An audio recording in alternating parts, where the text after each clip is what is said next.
قال هتلر: أحقر الناس الذين قابلتهم في حياتي أولئك الذين ساعدوني على احتلال بلدانهم. السلام عليكم. الخيانة فيها وفيها، حتى هذوك اللي ترشحوا وتقنا فيهم وصوتنا عليهم وكلاو فلوس الشعب كيتسموا خونة للأمانة وللوطن. لكن أعظم خيانة تقدر دير في راسك وفي الشعب ديالك هي أنك تكون خائن للوطن وجاسوس لدولة عدوة لبلادك. ومعاقبة هذا النوع من الخونة هو الإعدام. هذا الشاب اللي قدامكم سميتو عبد الإله عيسو، من مواليد 1965 في مدينة تطوان، مدينة الشرفاء والمناضلين. عيسو التحق بالأكاديمية الجيش المغربي سنة 1984 وتخرج 1988 ضابط برتبة يوطنو. حتى لهنا الأمور مزيانة وعادية جدا. في سنة 1998 كبر السيد وتزاد في الرتبة ديالو، لكن هذا الشيء ما قنعوش، طمع مالي عينيه وقرر يولي عميل وجاسوس للمخابرات الإسبانية. المهم مشى السيد القنصليه الاسبانيه وطلب منهم اللجوء السياسي، حيت الاوضاع في المغرب ما بقاتش عاجباه. اقترحوا عليه الاسبان: الا بصح المغرب والجيش ما بقاش عاجبك، بقى معاهم وخدم جاسوس ومخبر ديالنا في الجيش، واي حاجه صغيره ولا كبيره بغينا نعرفوها. قال لهم: مرحبا، اي اسيدي برقاق وجاسوس للمخابرات الاسبانيه وخائن لوطني. الحاجه اللي ادى عليها القسم قبل ما يتخرج من الاكاديميه العسكريه، والسبب اللي خلاه يدير هذه الخيانه العظمى، وعلى حسب اقوال ديالو بلا تعطلوا عليه في الترقيه وما خلاوش يمشي يدير واحد السطاج في الولايات المتحده الامريكيه وشي تخربيقات اخرين جابهم من راسو. وهذه المهمه القذره والخبيثه مقابل حوالي 90,000 يورو، اي 90 مليون سنتيم مغربيه في الشهر. في الوقت اللي كانوا الزملاء ديالو همهم الوحيد هو حمايه الوطن والحفاظ على الامن والاستقرار الوحده الترابيه، فضل يكون خائن لبلادو ومعامل مع الاسبان المستعمر السابق اللي شرد واغتصب المغاربه في بلادهم وشرفهم.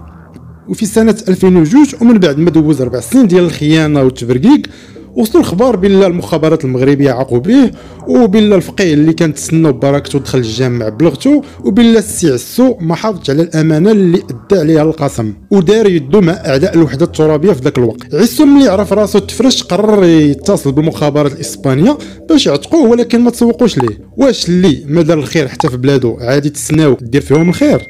المهم هادشي خلاه يفكر في الهجره السريه، حيت عارف راسو شنو دار، وبلا المغرب ماشي ديال الخونه اللي في حاله. وفعلا مشى حارق الى اسبانيا. ملي وصل لاسبانيا بعث برساله للمعارضه الاسبانيه كيعترف فيها بلا كان مخبر وعميل للمخابرات الاسبانيه، وكيبكي وكيشكي من تعامل الحكومه الاسبانيه معاه من بعد ما ضحى بحياته وجلدو باش يقدم لهم المعلومات. في نفس الوقت كيطلب من المعارضه توسط ليه باش يحصل على اللجوء السياسي في اسبانيا، وفعلا عطاوه اللجوء السياسي وهو يغبر عن الانظار.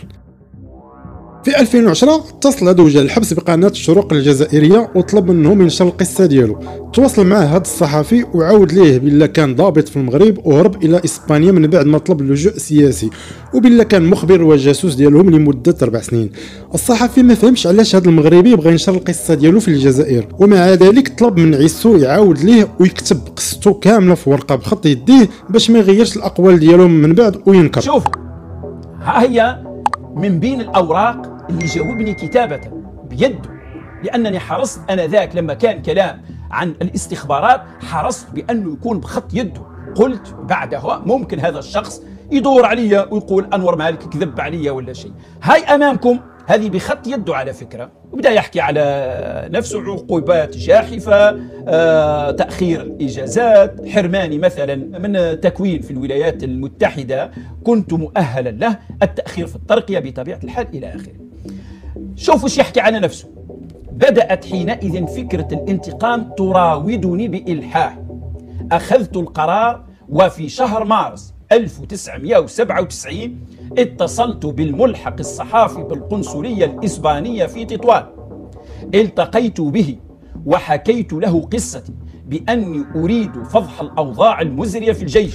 وداك الشيء اللي دار عيسو، كتب الاعترافات ديالو في هذه الورقه، واللي قال فيها: كنت ضابط في فرقه مكافحه المخدرات والخدمه تما ما كانتش عاجباه، وهو يقلب الحرفه الى برقاق من درجه خائن للوطن، وبلا المغرب ما كيحملش الجزائر وشي تخربيق لا يقبله المنطق. وزاد كتب بلا ما نادمش على هذا الشيء اللي دار، وجهه قاصح ما كيتقشرش، لعنه الله عليك. الجزائر هادشي علاش كتقلب الدجاجه بكمونه، شدات هاد الاقوال ديالو وكتباتهم على طريقتها وخصصات 2 ديال الصفحات على قبل هذا الاعتراف الغبي والغير المنطقي، غير باش يبينوا بلا المخزن هو اللي ظالم ومساكن هما غير ضحايا. خرجوا كما تشاهدون في الصوره في الصفحة الأولى: الضابط المغربي الفار عبد الإله عيسو في حديث حصري للشروق، كان ذلك في 23 نوفمبر 2010. المخزن مستعد للتحالف مع الشيطان لإغراق الجزائر في الحشيش. معاهدة وقف إطلاق النار أنقذت الجيش المغربي من مخالب البوليزاريو، ومن كتبه ألقت عليه الشروق القبض في مدريد. المهم الفساد وخبراء إسرائيليون أشرفوا. المهم هذه العناوين اللي راكم تشاهدوا فيها. المهم تم تقديمه على أساس أنه ضابط مغربي فار. ثم بعد ذلك لما نروحوا يعني أعطوا له صفحتين كاملين. ها هي أجرى اللقاء من مدريد أنور مالك، صورته لما كان في الجيش. أرسل لي أيضا. من بعد تواصل هذا وجه النحس عيسو بالصحفي عاوتاني وطلب منه 3 ديال المليون، لكن الصحفي رفض وقال لي راه انت اللي جيتي منك راسك وطلبتي نشروا القصه ديالك، حتى شي واحد ما بزز عليك. وملي ما صدقش ليه هذا البلان طلب من الصحفي يدبر عليه في شي خدمه ودور معاه، حيت ما بقى عنده حتى شي فرانك وما خدامش، باش تعرفوا بلي القضيه كامله دايره على قبل الفلوس. الصحفي قال ليه واخا ان شاء الله يكون خير. داز عامين وهو اتصل عاوتاني بالصحفي وطلب منه يتدخل ليه ويدبر عليه في شي خدمه في سوريا، بحكم ان الصحفي عنده علاقات طيبه مع سوريا، لكن الصحفي ما قدرش حيت خاف ولا يدير ليه شي مشاكل في سوريا، وقال هذا ما دار الخير حتى في بلادو، عادي يديروه في بلادات الناس. دازت الايام حتى 2023 وقرر النظام الجزائري باش يستدعيوه الى الجزائر، وهاد المره طلعوا النيفو وداروا معاه حوار خاص ماشي غير مقال صحفي، حيت كيف ما كتعرفوا الجزائر هاد الايام كتعيش اوضاع لا يحسد عليها، وبغاو شي بوكيمون بحال عيسو يتلفوا به الشعب كيف العاده. الصحفي داير فيها صحفي ديال بصح، والسي الضابط الخائن ضارب سروال التري زعما راني عسكري وداير فيها بالله كيفرش النظام المغربي، والسيد 23 سنه ما دخل المغرب وداير فيها في حايله يلا خرج منه. غير البارح كان مكمد عظامو في مولا يعقوب.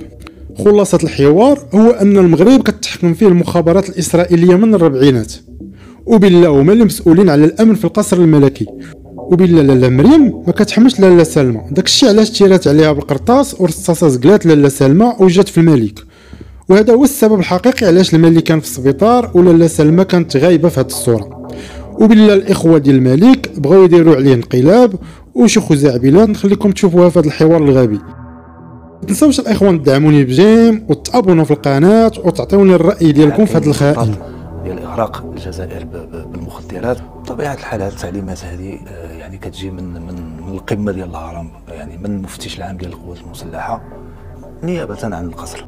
الجنرال البناني كان امباكت مع الكارتيل ديال الكوكايين ديال كولومبيا لفتح طريق جديد لادخال الكوكايين عبر الصحراء الغربيه. حتى الحرس الخاص ديالهم يعني ولاو كيدربوهم في اسرائيل. يعني الموساد مسيطر بطريقه رهيبه يعني على الامن الداخلي داخل القصر. كاينين عدد كبير ديال لا الضباط ولا ضباط الصف ولا الجنود اللي يعني انشقوا تا هما غادروا الجيش. كاين عدد كبير ديال الجنود اللي فروا برا. كاينين حتى ناس ديال وزاره الداخليه ديال البوليس. الجيش المغربي ما زال، خصوصا الوحدات ديال المنطقه الجنوبيه، يعني المخدرات تباع يعني بطريقه رسميه، السرقه بطريقه رسميه. تدوا فير طون شوا، يا اما تدخل على خط الفساد مع القطيع، الا خرجت من القطيع غادي تعرض يعني لجميع التنكيلات اللي يمكن يتصورها الانسجه السابقه ديال محمد السادس والاخوات ديال محمد السادس. وصلوا لدرجه اطلاق النار على بعضياتهم داخل القصر. هذيك الرصاصه يعني لم تصب سلمى بل اصابت محمد السادس الاميره فاطمه الزهراء، وكانت هي اللي دايره واسطه ما بين المهربين الكبار والقصر بالثروه ديال محمد السادس. تقدر تكون واصله لواحد 100 مليار دولار على الاقل. هو الجنود، الحمامات، النساء داخل الحمامات النساء، واغتصاب النساء داخل الحمامات في العيون وفي السماره. وفي واحد النهار جاو ليهم في الفجر ويعني والناس اللي كانوا حاضرين تما كلهم كلاو راسها، يعني لا رجال ولا الاطفال صغار، يعني تم كسر عظام.